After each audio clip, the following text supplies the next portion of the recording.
America president Donald Trump తన మిత్రుడు Epstein గురించి నిర్ఘాంతపోయే విషయాలు చెప్పాడు. స్కాట్లాండ్ పర్యటన ముగించుకొచ్చిన ట్రంప్ తన చిరకాల మిత్రుడు ఎప్స్టైన్ ఫోర్టిడాలోని మార్ ఏ లాగో బీచ్ క్లబ్ స్పా నుంచి యువతులను దొంగలించి తీసుకువెళ్లాడని ఆరోపించారు. అయితే ట్రంప్ స్కాట్లాండ్ పర్యటనలో ఉన్నప్పుడు అక్కడి మీడియా ట్రంప్ను ఎప్స్టైన్ గురించి గుచ్చి ప్రశ్నించింది. ఆయనకు మీకు మధ్య ఉన్న సంబంధం గురించి చెప్పాలని నిలదీసింది. దీనికి ఆయన ఇక్కడ ఫ్లోరిడాలో మీడియాకు జవాబు చెప్పాడు. ఆయన ఏమన్నారో ఇప్పుడు చూద్దాం.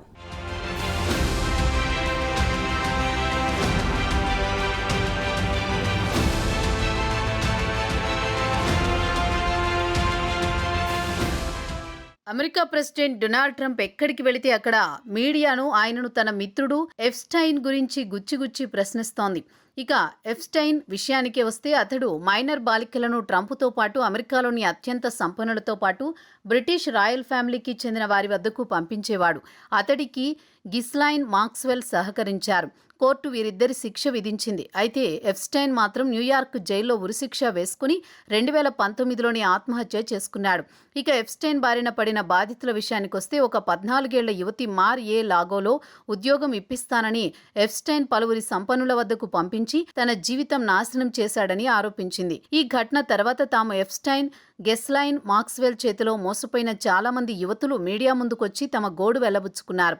ఇది అమెరికాలో పెనుదుమారమే రేపింది. ఇది కాస్త అమెరికా ప్రెసిడెంట్ డొనాల్డ్ ట్రంప్కు పెద్ద తలనొప్పిగా మారింది.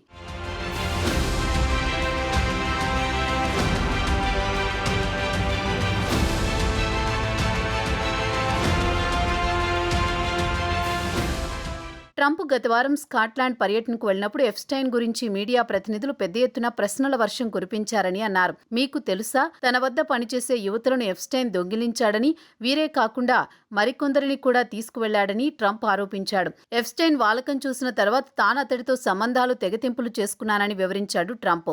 ఎప్స్టైన్ కేసుకు సంబంధించి ఫైల్స్ బయటపెట్టాలని ప్రజల నుంచి ఒత్తిడి పెరిగింది. కాగా ఇదే కేసుకు సంబంధించి మాక్స్వెల్ కూడా 20 సంవత్సరాల జైలు శిక్ష అనుభవిస్తున్నారు. ఆమె ఆగస్టు 11న చట్టసభ సభ్యుల ముందు సాక్ష్యం చెప్పాలని హౌస్ ఆఫ్ రిప్రజెంటేటివ్ కమిటీ సమన్లు జారీ చేసింది. అయితే బీబీసీ, దాని భాగస్వామి మీడియా సంస్థ CBS సమాచారం ప్రకారం ఆమె న్యాయ బృందం మాత్రం మాక్స్వెల్పై మోపిన అభియోగాలు ఉపసంహరించి ఆమెను క్షమిస్తేనే ముందుకు మీరిచ్చే ప్రశ్నలకు రాతపూర్వకంగా జవాబు చెబుతానని షరతు విధించింది.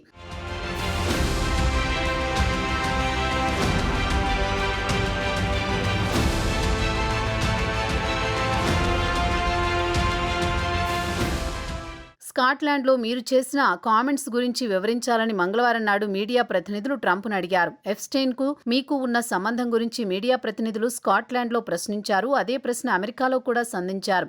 మీ వద్ద పనిచేస్తున్న యువతులను ఎప్స్టైన్ దొంగిలించాడా అని ప్రశ్నిస్తే దానికి జవాబుగా ఆయన అవును అని సమాధానం చెప్పాడు. తాను జీతం ఇచ్చి తన స్పా కోసం యువతులను తెస్తే వారిని కూడా ఎప్స్టైన్ దొంగిలించాడని ట్రంప్ వివరించాడు. మీ వద్ద పనిచేసే యువతుల వయసు గురించి ప్రశ్నిస్తే అవును, చిన్నపిల్లలే అని అన్నారు. తన వద్ద పనిచేసే వారిలో ఒకరు వర్జీనియాకు చెందిన గుయుఫ్రే అనే అమ్మాయి ఉండేది.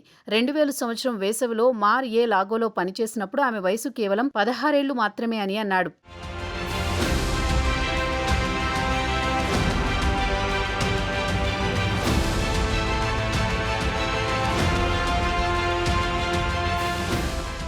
ఇక కోర్టు డాక్యుమెంట్ల ప్రకారం అంటే 2019లో వెలుగు చూసిన అంశానికి వస్తే వర్జీనియాకు చెందిన గుయిఫ్రే మాత్రం తనను గెస్లైన్ మాక్స్వెల్ రిక్రూట్ చేసుకున్నారని, స్పాలో ఎప్స్టైన్కు మసాజ్ చేసేందుకు తనను రిక్రూట్ చేసుకున్నారని తెలిపింది. ఇక గుయిఫ్రే విషయానికి వస్తే తనను ప్రిన్స్ ఆండ్రూ, ఎప్స్టైన్లు ఇద్దరూ లైంగికంగా వాడుకున్నారని ఆరోపించింది. అయితే ఆమె ఆరోపణలను వీరిద్దరూ ఖండించారు. అయితే ఈ ఏడాది ప్రారంభంలో ఆమె ఆస్ట్రేలియాలో ఆత్మహత్య చేసుకుంది. ఇక తాజా పరిస్థితులను బట్టి చూస్తే ఎప్స్టైన్ కేసు రోజురోజుకు మరింత ముదురుతోంది. వర్జీనియాకు చెందిన గుయిఫ్రే ఆత్మహత్య తర్వాత సమాధానాలు లేని ప్రశ్నలు తలెత్తుతున్నాయి.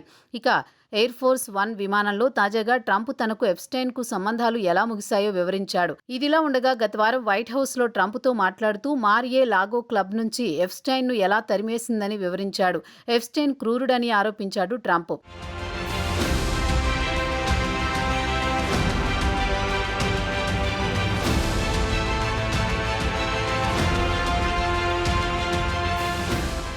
ఇరువురి మధ్య అభిప్రాయ భేదాలకు కారణం ఏమిటి అని ప్రశ్నిస్తే తాను స్పా కోసం తెచ్చుకున్న యువతులను దొంగిలించడమేనని అన్నారు. వీరిద్దరి మధ్య దశాబ్ద కాలం పాటు ఉన్న స్నేహం 2000 సంవత్సరంలో ముగిసింది. ఇక ట్రంప్పై ఎప్స్టైన్కు సంబంధించిన కోర్టు కేసు ఫైల్స్ బహిర్గతం చేయాలని ఒత్తిడి పెరిగింది. దీంతో ఒకానొక సమయంలో ట్రంప్ సహనం కోల్పోయి కోర్టులో ఉన్న ఎప్స్టైన్ పత్రాలు బహిర్గతం చేయాలని తన అటార్నీ ద్వారా కోర్టును కోరమన్నాడు. ఇక ఎప్స్టైన్ క్లయింట్ లిస్టులో ఎంతమంది ఉన్నారు, వారిలో ట్రంప్ ఉన్నాడా లేదా అనేది తేలాల్సి ఉంది. అయితే జడ్జీలు మాత్రం ఈ ఫైల్స్ ను బహిరంగపరచడానికి నిరాకరించారు. కేసుకు సంబంధించి సాక్ష్యాలిచ్చిన వారి ప్రాణాలకు ముప్పు ఏర్పడుతుందని జడ్జి ఈ ఫైళ్లను బహిర్గతం చేయడానికి నిరాకరించారు. అయితే ట్రంప్ గత ఏడాది ఎన్నికల ప్రచార సమయంలో తాను అధికారంలోకి వస్తే ఎప్స్టైన్ ఫైల్స్ గుట్టును రట్టు చేస్తానని హామీ ఇచ్చాడు. అయితే ఈ నెల ప్రారంభంలో జస్టిస్ డిపార్ట్మెంట్ తో పాటు FBI కూడా నేరారోపణ జాబితా లేదని స్పష్టం చేసింది.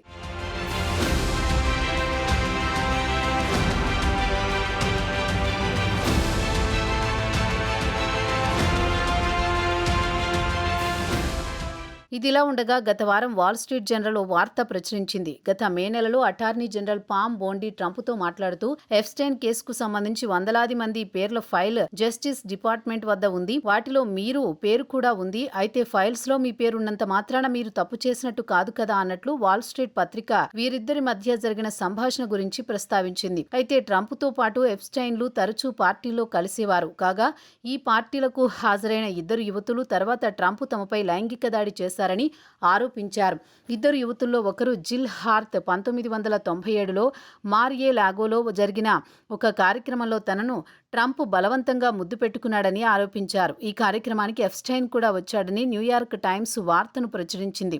అయితే ట్రంప్ జిల్ హార్త్ ఆరోపణలను ఖండించారు. తర్వాత ఈ కేసు ఉపసంహరించుకున్నారు. ఇక మరో యువతి మోడల్ స్టాసీ విలియమ్స్ కూడా ట్రంప్పై ఆరోపణలు గుప్పించారు. ఎప్స్టైన్ మాన్హాటన్ టవర్లోకి ట్రంప్ వద్దకు తనను తీసుకువెళ్లినప్పుడు ట్రంప్ తాకరాని చోట తాకాడని ఆరోపించారు. ఈ ఆరోపణలను కూడా ప్రెసిడెంట్ ట్రంప్ ఖండించారు.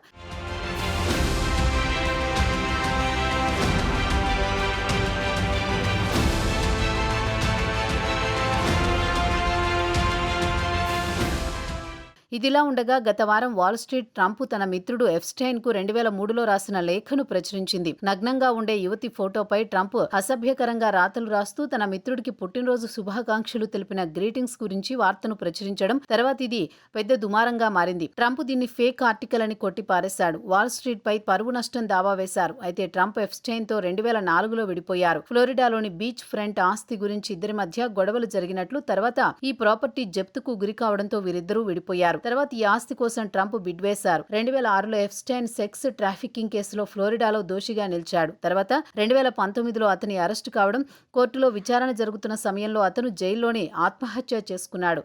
ఇక ఎప్స్టైన్కు సహకరించిన మాక్స్వెల్కు 20 ఏళ్ల జైలు శిక్ష పడింది. కాగా ఆమె లాయర్లు ట్రంప్ను మాక్స్వెల్కు క్షమాభిక్ష ప్రసాదించాలని కోరుతున్నారు. ఇదే విషయాన్ని గత వారం మీడియా ట్రంప్ను మాక్స్వెల్కు క్షమాభిక్ష పెడతారా అని ప్రశ్నించారు. దానికి ట్రంప్ సమాధానం చెబుతూ తనకు ఆ అధికారం ఉంటే చూస్తాను, ప్రస్తుతానికి దాని గురించి ఆలోచించలేదని తేల్చి పారేశారు. మొత్తానికి పాత గాయాలు మాత్రం ట్రంప్ను వెన్నాడుతున్నాయి, ఆయనను కలవరానికి గురి చేస్తున్నాయనేది మాత్రం వాస్తవం.